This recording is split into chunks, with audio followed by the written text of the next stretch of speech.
Sakit po ba ng ulo ninyo ang inyong karelasyon na may mga tukso siya na hindi maiwas-iwasan? Or lagi kayo nagkakaroon ng mga pagtatalo dahil parang feeling ninyo ay hindi lahat binibigay sa inyo yung sweldo or kaya po yung bang tipo na parang may biro siya pinagkakaabalahan or may mga bisyo siya na hindi talaga maiwas-iwasan mga bossing.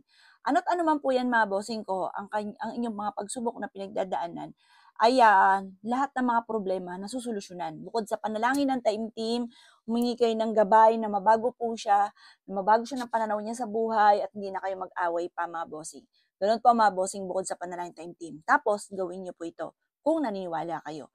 Ngayon, kung hindi po kayo naniniwala, huwag gagawin. Pero kasi may mga tao minsan hindi naniniwala. Tapos habang gumagawa po siya, 'di ba hindi siya naniniwala, pero gumagawa pa rin po siya. Tapos habang siya gumagawa, iniisip niya hindi 'yun totoo, pero ginagawa pa rin kasi may kakilala akong gano'n, eh.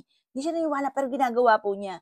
Kung gagawa ka rin naman, di maniwala ka na para magkatotoo yung wishes niya tapos sabihin niyo, "Ay hindi naman totoo, peke yan," yung mga gano'n. Kasi may proseso, hindi basta-basta gumagawa.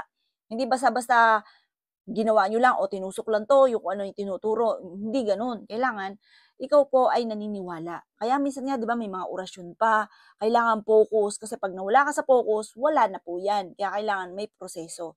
Ngayon po mga bossing ko ha, basta kung ready ka na, naniniwala ka, gawin niyo po ito. Kailangan lang natin ng apple, tapos kailangan din natin ng, cinnamon. Ngayon po mga bossing, ang dalawang ito ay perpektong sangkap para ang inyong relasyon ay bumait na at hindi mauwi sa hiwalayan ng kayong dalawa or yung bisyo ay maiwasan na po niya. Ang gagawin po ninyo, isusulat nyo po dito mga bossing ko ng 7 times ang kanyang tunay na pangalan at ipilido at ganoon din po yung pangalan po ninyo, 7 times.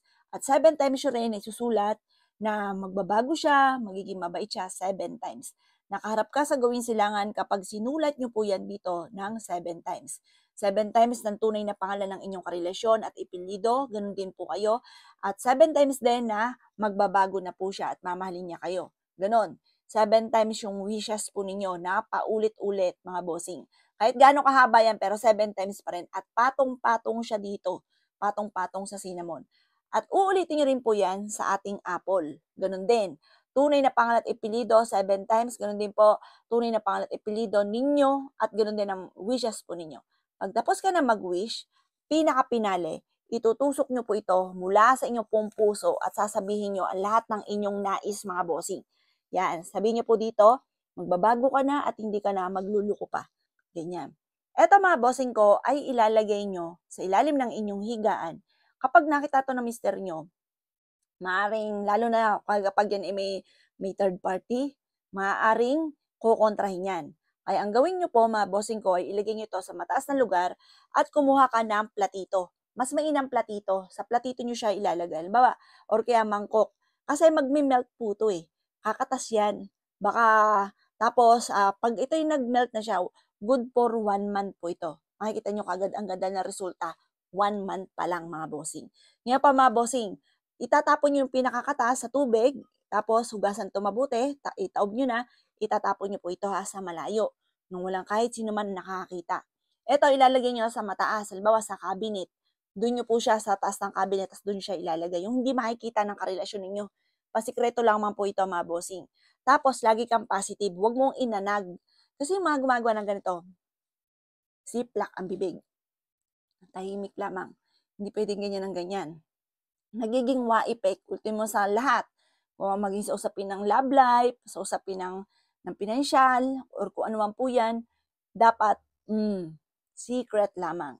O mga boss gawin niyo po ito, maniwala ka, at huwag mong inanag ang inyong karelasyon, at mainam, lagi niyong sasabihin, magbabago siya, ganun. Huwag yung ganyan ha mga bossing. Magbabago siya, magiging okay lahat, magiging mabait siya, mamahalin niya kami. Ganun mga bossing ko, yun ay isa sa mga sikreto. O siya mga boss, kung gagawa ka ng ganitong mga pamamaraan, good luck po sa inyo po lahat.